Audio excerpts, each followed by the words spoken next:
ગરમીઓ શરૂ થતાં જ જમવાની જગ્યાએ કંઈકનું કંઈક ઠંડુ ઠંડુ પીવાની ઈચ્છા થતી હોય છે.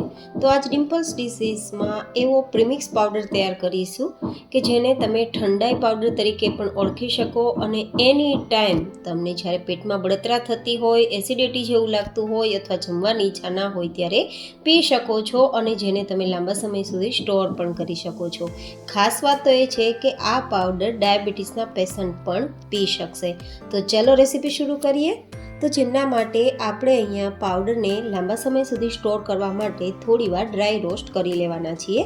તો અહીંયા સૌથી પહેલાં 1/4 કપ જેટલી આપણે બદામ લેશું, 1/4 કપ જેટલા આપણે કાજુ લેશું, 1/4 કપ જેટલા પિસ્તા અને લગભગ 2 ચમચી જેટલી વરિયાળી લેશું. વરિયાળી છે તે ત્રણ પ્રકૃતિ એટલે કે કફ, પિત્ત અને વાત ત્રણ પ્રકૃતિને કંટ્રોલ કરે છે, બેલેન્સ કરે છે અને કોઈ પણ વ્યક્તિને પેટમાં બળતરા થતી હોય તો ઠંડક આપે છે.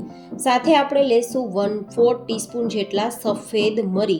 સફેદ મરી ના હોય તો તમે કાળા મરીનો ઉપયોગ કરી શકો છો, પણ સફેદ મરી છે તે પેટ માટે ધી બેસ્ટ કામ કરે છે, તો જો તે મળે તો તે લઈ શકો છો. સાથે આપણે લેશું 2 ચમચી જેટલા મગજતરીના બીજ, જે આપણા મગજ માટે ખૂબ બેસ્ટ કામ કરે છે, કારણ કે તેનું નામ જ મગજ ઉપરથી મગજતરી એવું પડ્યું છે, તો ઓફકોર્સ તેના ફાયદા તો મગજ માટે થાય જ છે. ત્યારબાદ લેશું 2 ચમચી જેટલા ખસખસ. ખસખસ છે તે પેટની ગરમીને દૂર રાખવામાં અને ઠંડક આપવામાં કમાલ કરે છે. સાથે આપણે લેશું 20 થી 22 નંગ જેટલી એલચી. એલચી છે તે ફ્લેવરનું કામ તો કરશે જ, સાથે સ્વાદનું કામ પણ કરશે અને પેટ માટે ઠંડક આપવાનું પણ કામ કરે છે, તો જરૂરથી ઉમેરજો. સાથે 1/2 ચમચી જેટલી ગુલાબની પંખુડી. આ ગુલાબને મેં સૂકવ્યા બાદ સૂકા ગુલાબની પંખુડી લીધી છે. હવે અહીંયા એકાદ ટુકડો આપણે તજનો લઈ તેના નાના નાના ટુકડા કરીને ઉમેરવા. તમને લાગશે તજથી તીખાશ નહીં આવે, પણ તીખાશનું કામ નહીં કરે, હેલ્થનું કામ કરશે, તો જરૂરથી પેટ માટે તજનો પાવડર ઉમેરવો જરૂરી છે. સાથે આપણે લેશું 1 જાયફળમાંથી તેનો 8મો ભાગ હોય તેટલું જાયફળ. જાયફળથી ફ્લેવર તો સારી આવશે જ, સ્વાદ પણ સારો આવશે, પણ એકદમ સ્ટ્રેસ ફ્રી તમને રાખશે, તણાવ મુક્ત રાખશે, મગજને શાંતિ આપશે અને એકદમ સરસ ઊંઘ પણ આવશે. અહીંયા મેં જે સામગ્રીઓ લીધી છે ને, જનરલી તમને આરામથી મળી જાય તેવી લીધી છે. હવે આપણે એકદમ ધીમા ગેસની ફ્લેમ પર તેને ડ્રાય રોસ્ટ કરી લેશું, માત્ર 1 મિનિટ માટે. આપણે અહીંયા કોઈ પણ પ્રકારનો કલર બદલે ત્યાં સુધી નથી શેકવાના, માત્ર તેમાં રહેલું કોઈ પણ પ્રકારનું મોઇશ્ચર છે તે બંધ થઈ જાય અને પરિણામે આપણો આ પાવડર લાંબા સમય સુધી સારો રહે, તેની સેલ્ફ લાઈફ વધી જાય, તે માટે આપણે શેકી રહ્યા છીએ. હવે આપણે તેને શેક્યા બાદ નીચે લઈ લેશું અને એકદમ પરફેક્ટ ઠંડા કરીશું. ક્યારેય પણ કોઈ પણ વસ્તુ ગરમા ગરમ પીસવી નહીં, જેથી તેની સ્ટીમના કારણે તે મસાલો ખરાબ ના થાય. તો આ રીતે ટચ કરતાં જ્યારે પરફેક્ટ ઠંડુ લાગે ત્યારે બધી જ સામગ્રીને મિક્સરમાં લઈને અધકચરું વાટી લેવાનું. એકદમ ફાઇન પાવડર તૈયાર નથી કરવાનો. જો ફાઇન પાવડર તૈયાર કરવા જશો તો આ બધી જ સામગ્રીઓની જે હેલ્ધી પ્રોપર્ટીઝ છે તે ખતમ થઈ જશે. આ પાવડરની ખાસ વાત તો એ છે કે ડાયાબિટીસના પેશન્ટ પણ પી શકશે, કારણ કે આપણે આ જે વસ્તુઓ લીધી છે તેમાં કોઈ પણ વસ્તુ આપણે મીઠી નથી ઉમેરેલી. આ જ રીતે આપણે દળીને તેનો પાવડર તૈયાર કરવાના છીએ.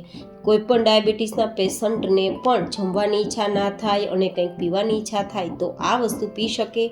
ક્યારેક એસિડિટી જેવું ફીલ થાય અને આ વસ્તુ પીવી હોય તો પણ પી શકે. તે હેતુથી મેં આમાં મીઠાશ નથી ઉમેરેલી. હવે તમને જો મીઠાશ ઉમેરીને આ વેરાયટી તૈયાર કરવી હોય તો કઈ રીતે તૈયાર થાય તે પણ હું તમને આગળ બતાવીશ.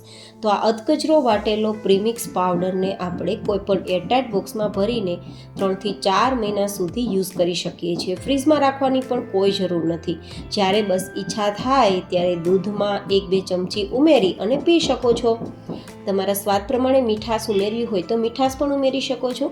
હું તમને અહીંયા રોજ ફ્લેવરની ઠંડાઈ બનાવીને બતાવું છું.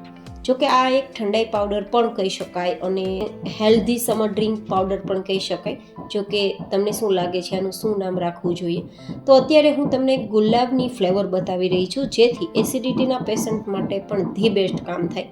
તો સૌથી પહેલાં મિક્સર જારમાં 1 કપ દૂધ લેશું અને અહીંયા 2 ચમચી જેટલો આપણે તૈયાર કરેલો પાવડર ઉમેરીશું. હવે જો તમે ડાયાબિટીસના પેશન્ટ છો તો તમારે અહીંયા ખાંડ, સાકર કશું નથી ઉમેરવાનું, પણ ડાયાબિટીસ નથી અને મીઠાશ ઉમેરવાની ઈચ્છા છે તો 1-2 ચમચી જેટલી ખડી સાકર અથવા તો જેને દોરાવાળી સાકર કહેવાય તેને ઉમેરવી, જે ખૂબ જ ઠંડક આપે છે અને કેમિકલ ફ્રી હોવાથી તમને ઘણા બધા ફાયદા થાય છે, જ્યારે ખાંડ છે તે નુકસાન કરે છે. હવે અહીંયા રોઝ ફ્લેવર આપણે આપીએ છીએ તો 1 ચમચી જેટલું સૂકું ગુલાબ, તમે અહીંયા ફ્રેશ ગુલાબ પણ લઈ શકો છો. હવે મારી પાસે અહીંયા રોઝ એસેન્સ પડેલું છે તો હું 1-2 ડ્રોપ્સ ઉમેરું છું. તમે રોઝ એસેન્સ ના હોય તો થોડું ગુલાબ જળ પણ ઉમેરી શકો છો અથવા તો વધારે ગુલાબની પાંખડી ઉમેરીને પણ આ રીતે રોઝ ફ્લેવર આપી શકો છો અને થોડા બરફના ટુકડા ઉમેરીને ગ્રાઇન્ડ કરી પીસીને પી શકો છો. મેં આ વસ્તુ મિક્સરમાં તૈયાર કરી છે. તમારે સીધી ગ્લાસમાં તૈયાર કરવી હોય તો બસ દૂધનો ગ્લાસ ભર્યો હોય તેમાં આપણે ઠંડાઈ પાવડર અને ઈચ્છા હોય તો મિશ્રી પાવડર ઉમેરી મિક્સ કરીને પી શકો છો.